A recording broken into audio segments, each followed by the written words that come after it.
যা ভালো করে পরীক্ষাটা দিস। আসুন দল লাড়িটা ওই রাস্তার ভিতরে যাওয়ার সময় স্কুলের বারান্দাতে কিছু খাইস। হ্যাঁ, এই লো 10টা টাকা আছে দাদির কাছে, ধর। দাদি, তুমি কি ওই আগের যুগ পাইছো? হ্যাঁ, ওই 10 টাকা দিয়া এতগুলা খাবার দিব। এখনকার যুগে 10 টাকা দিয়ে আসেন একটা বিস্কিটও পর্যন্ত পাওয়া যায় না। কি করবি ক, তোর আব্বা আমার পান সুপারি খাইতে দেয়, হ্যানতে জমায় জমায় 10 টিয়া 5 টিয়া তোরে দিই। আর কি করার আছে ক? আমার তো লয়া দিতে পারো না, আমার তো হাত খরচ লাগে। আব্বু তো দেয়, কিন্তু ওই টাকা দিয়ে আমার হয় না। আমার বান্ধবীরা আছে না, বন্ধু বান্ধব আছে না, ওগরে নিয়ে এত কিছু খাইতে হয়। আচ্ছা থাক, তোর আব্বা কি হয়েছে এখানে তো গল্প? তুই কই যেতেছ? স্কুলে যাইতাছি। কিসের স্কুল? আমার পরীক্ষা না আজকে, ওই পরীক্ষা দিতে যাইতাছি। তুই যে স্কুলে চলে যাবি, বাসার সমস্ত কাজ কে করবো? আমি করে দিমুনি বৌমা, তোমার হাতে হাতে আমি করে দিমুনি। কি? আমি কি এ বাসার কাজ কাম করার জন্য আসছি? আমার দেখে কি মনে হয় আমি দাসী না বান্দি এবারে? এমনা কথা কইতেছো কে? আমার নাতনির আজকে পরীক্ষা, তুমি আর একটু দোয়া করে দিবা, তুমি ওর মা। আমি একদিন বলছি না আমি ওর মা না? ওরা আমি জন্ম দিছি, ওরা আমি পেটে নিছি। তুমি আমার জন্ম দাও নাই, পেটে নাও নাই, ঠিক আছে, কিন্তু আমার আব্বু তো তোমারে বিয়ে করে নিয়ে আসছে আমি যখন ছোট তখন থেকে। তাই ওই হিসাবে তো আমি তোমারে মা জানো, তাই না?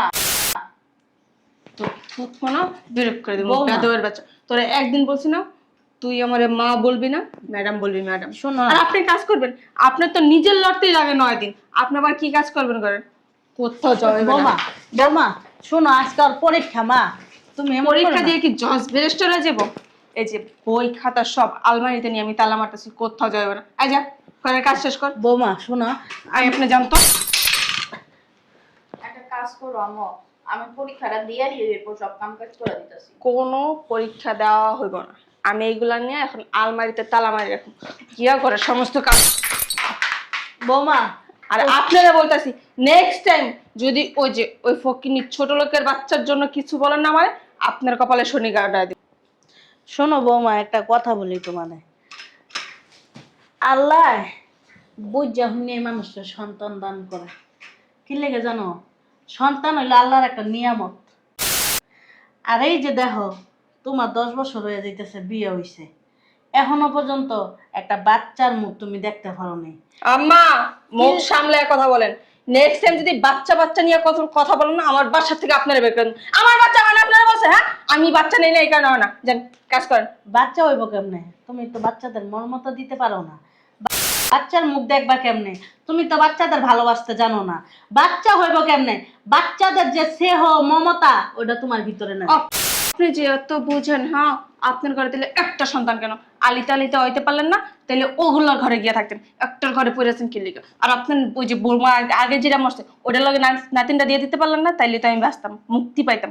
আপনি যদি আর একটা কথা বলছেন না, আমার বিষয় নিয়ে কোনো কথা বললে এই বাসা থেকে বেড়ে যান বইলা দিলাম। তোমারে কিন্তু যাই না শুনেই আনছিলাম এই বাসার বউ কইরা, তোমারে বইলা আনছিলাম যে আমার একটা নাতনি আছে এতিম, আর মা নাই, তুমি ওর মার ভালোবাসাটা দিয়া ওরা বড় করবা। তুমি যেই রূপ দেখাও, আমার নাতিনটার সাথে যেই ব্যবহার করো, আল্লাহ ধরে ধরে ধরে না, ধরলে পরে আবার ছাড়েও। আমি বইলা রাখলাম বৌমা, একদিন তোমার অধপতন হইবই, তুমি সেটা দেখে রেখো। দেখছো ঘরটা কি অবস্থা হয়েছে, ময়লা দিয়া বইরা। এই শয়তানের বাচ্চারা বলছি ঘর দুয়ার সব পরিষ্কার করতে, এখনো পরিষ্কার করার নাম নাই। কি করতেছে? এই ফকিন্নির বাচ্চা, হ্যাঁ আম্মু। তোরে কিন্তু আমি 100 বার বলছি তুই আম্মু বলবি না। ঘরের কি অবস্থা, ঘরটার কি অবস্থা হয়েছে ময়লা দিয়া, এখনো কেন পরিষ্কার করস নি? ঝাড়ু তো দিতেছি আম্মু, ওই যে থালবাটি ছিল এগুলো পরিষ্কার করছি। বৌমা, ও কে এ বাসার কাজের লোক? তুমি যে ওরা হুকুম করতেছ? আপনারা বলছি না আমার কথার মাঝখানে আপনি একটা কথাও বলবেন না। শোনো বৌমা, কথা না বললে আর পারতাছি না। এই জিনিসগুলি দেখা আমি আর চুপ থাকতে পারলাম না। একটা এতিম মেয়ের উপরে তুমি যে অন্যায় অবিচারগুলি করতেছ, এটা ঠিক না। ওরে বাবা, রে বাবা, এটা ঠিক না।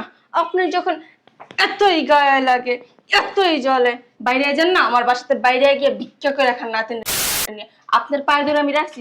আপনারা যদি বের হয়ে যান না, আমি শান্তিতে থাকতে পারবো না। কেন বের হয়ে যাবো? আমার ছেলে প্রবাসে থাকে, আর আব্বা প্রবাসে থাকে, তোমার কথা মতন কি এ বাসা থেকে চলে যাবো?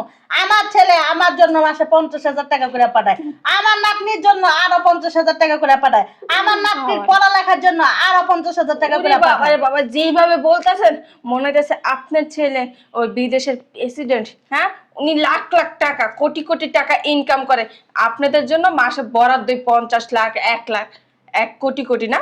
না, দাদি, আমার ছেলে আপনার কথাই তো ওইটাই মনে হইতাছে। টাকা গাছে ধরে ছিঁড়া ছিঁড়া পাঠায় দেয়। গায়ে হাত আপনার দিবা জন্য না। 50,000, আপনার নাতিনের জন্য আম্মু! চাপ। তোর একদিন বলছি না তোর ওই মুখে আম্মু ডাক মানা না? বোমা আচ্ছা তোমার আমি আম্মু ডাকলাম না, সমস্যা নাই। ম্যাডাম তুমি আমার উপর হাত তুলো। তুমি আমার দাদির গায়ে হাত তুলো কেন? হ্যাঁ, তোর দাদি যে খুব ভালো মানুষ এই কারণে। আর তোর সাহস হয় কিভাবে আমার মুখে মুখে তর্ক করে? শোনো, এদিকে আসো। গলাবাজি করতেছ তো আমার সাথে, একটা টান দিয়ে না গলার রক ছিঁড়া ফেলবো। এদিকে আসো। বেয়াদবের বাচ্চা আমি বেয়াদব। সব কিন্তু আব্বুরে বইলা কি দিব। বলবি? এদিকে আসো। কি বলবি বল। তোর আপনার হাত আর তো চলে কেন? হ্যাঁ? ছাড়ো বলতেছি। ছাড়ো, হাত আর চালাবেন? আমি এদিকে কথা বলতেছি না? ব্যথা পাইতেছি বৌমা, ছাড়ো কিন্তু। লাগুক না আপনার। ছাড়ো আম্মু, তুমি কিন্তু আমি বেশি বাড়াবাড়ি করতেছো। তুমি আমার দাদির গায়ে হাত তুলবা না, আমি একটু কথা তোমার সাফ সাফ বইলা দিলাম। কি বললি তুই?